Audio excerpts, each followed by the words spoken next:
प्यारे बच्चों, आज का हमारा विषय है आर्थिक भूगोल की प्रकृति एवं उसका क्षेत्र। जैसे कि जो ना पिछली कक्षाओं में भी हमने भूगोल के बारे में पढ़ा है। भूगोल वो विज्ञान है जो हमें पृथ्वी संबंधी जानकारी प्रदान करता है। जैसे जैसे भूगोल का क्षेत्र व्यापक होता चला गया तो उसके अध्ययन क्षेत्र में भी काफ़ी वृद्धि हुई। भूगोल वेताओं ने जो ना इसको एक भौतिक भूगोल तथा मानव भूगोल दो उपशाखाओं में बांटा। आर्थिक भूगोल इसी प्रकार से जो ना मानव भूगोल की एक शाखा है। आर्थिक भूगोल हम किसे कहते हैं, ये प्रश्न समझना सबसे पहले जरूरी है।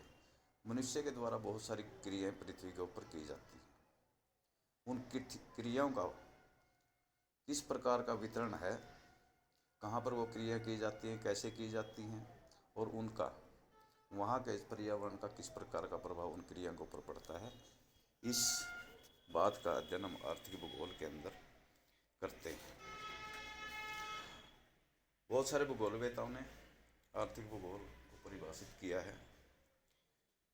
जैसे O.P. स्ट्रेटकी आर्थिक क्रियाओं का वितरण तथा भौतिक वातावरण के साथ उनके संबंधों का अध्ययन आर्थिक भूगोल कहलाता है।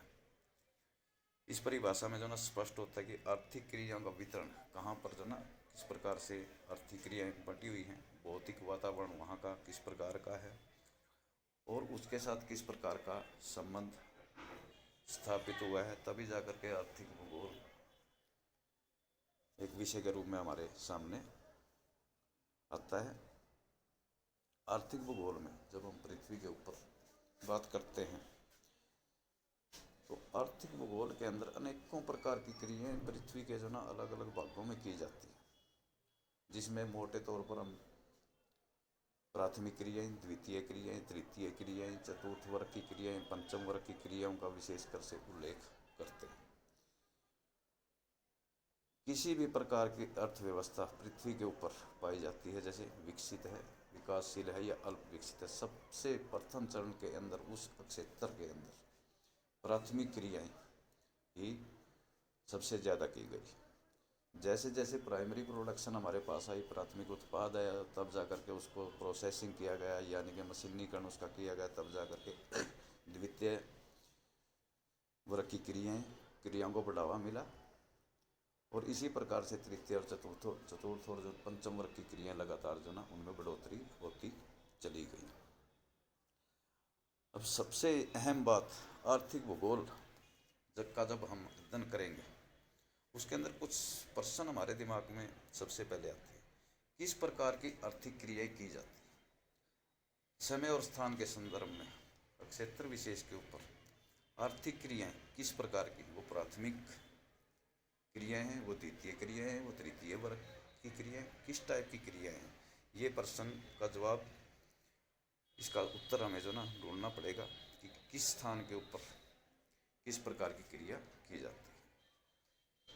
जैसे USA, यूरोप, वहाँ के ज़्यादातर लोग आपको द्वितीय, तृतीय, चतुर्थ वर्ग या जो ना पंचम वर्ग की क्रिया में संलग्न मिले, जबकि अफ्रीकन कंट्री, दक्षिणी अमेरिकन कंट्री, वहाँ पर हम क्या देखेंगे कि ज़्यादा से ज़्यादा जो पॉपुलेशन है वो जो ना प्राथमिक क्रियाओं के अंदर संलग्न है। भारत की स्थिति यदि देखी जाए तो यहाँ के लगभग 60% से जो 60% जो पॉपुलेशन है वो कृषि कार्य में संलग्न है, यानी कि प्राथमिक क्रियाओं में संलग्न है। इसीलिए जो ना भारत क्या है, विकासशील देश कहलाता है कि धीरे धीरे जो ना हम प्राथमिक क्रियाओं का जो ना प्राथमिक क्रियाओं का प्रतिशत कम होता जा रहा है और द्वितीय और तृतीय वर्ग की क्रिया में हमारी पॉपुलेशन ज़्यादा से ज़्यादा संलग्न होती जा रही है। दूसरा प्रश्न आता है कि आर्थिक क्रियाएं कहाँ की जाती हैं। आर्थिक क्रियाएं कहाँ की जाती हैं, ये प्रश्न बड़ा महत्वपूर्ण है। उस स्थान का चयन करना कि कहाँ पर किस प्रकार की आर्थिक क्रियाएं, अलग अलग संसार के क्षेत्रों में देखते हैं हम कि कहीं पर जो है ना कृषि उत्पाद बहुत ज़्यादा है, कहीं पर डेयरी फार्मिंग कहीं बहुत ज़्यादा है, किसी क्षेत्र के अंदर पशुपालन की क्रिया जो ना हमें देखने को मिलती है, किसी क्षेत्र में वन उत्पादन की क्रिया देखने को मिलती है। घुमंतुक लोग जो हैं वो आज भी शिकार के ऊपर जीवन यापन करते हैं, संग्रहण के ऊपर जीवन यापन करते हैं। आर्थिक क्रियाएं क्रियाएं अलग अलग क्षेत्रों में इसी प्रकार से जो ना क्षेत्र चुनाव के आधार पर की जाती है। इसके बाद आर्थिक क्रियाएं, तीसरा प्रश्न जो हमारे सामने आता है, आर्थिक क्रियाएं क्यों की जाती हैं। आर्थिक क्रियाएं मनुष्य अपनी जो ना मूलभूत जरूरतों की पूर्ति के लिए आर्थिक क्रियाएं करता है। मूलभूत जरूरत हमारी रोटी, कपड़ा और मकान, इसका को प्राप्त करने के लिए हम आर्थिक क्रियाएं करते हैं। और आर्थिक क्रियाएं कब की जाती हैं, जब हमें जो ना उनकी ज़रूरत महसूस होती है, तब जा करके हम जो ना आर्थिक क्रियाएं, उनके स्वरूप में धीरे धीरे जो ना चेंज होता रहता है। जब आदिम कृषि की बात थी, मनुष्य कृषि करता था, लेकिन कृषि आज के दिन यदि देखा जाए तो उसके अंदर मूलभूत परिवर्तन हुआ है। उसमें सारे का सारा क्या है, यंत्रीकरण आना शुरू हो चुका है। आर्थिक क्रियाएं कैसे की जाती हैं, उनके आर्थिक क्रियाएं कैसे की जाती है, ये प्रश्न भी जो ना बड़ा महत्वपूर्ण है। उसके लिए क्षेत्र का चुनाव है, आर्थिक क्रियाओं का स्वरूप का चुनाव किया जाता है, और तब जाकर के किसी प्रकार की आर्थिक क्रिया की जाती है। इसके बाद आर्थिक सभी विषयों की तरह आर्थिक भूगोल की जो मुख्य शाखाएं हैं, कृषि भूगोल, औद्योगिक भूगोल और तीसरा है वाणिज्य भूगोल।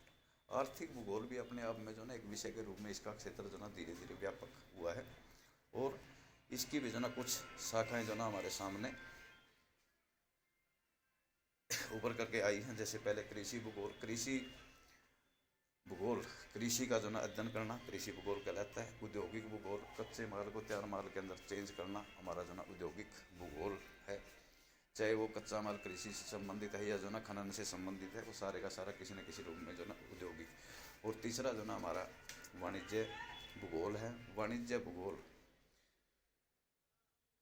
जो चीज़ हमने कच्चे माल से तैयार माल कर दिया, और फिर जो ना या कच्चे माल के रूप में या तैयार माल के रूप में उसको जो ना किसी भी स्थान के ऊपर बेचना, उससे का आयात निर्यात सारे का सारा जो ना वाणिज्य भूगोल कहलाता है।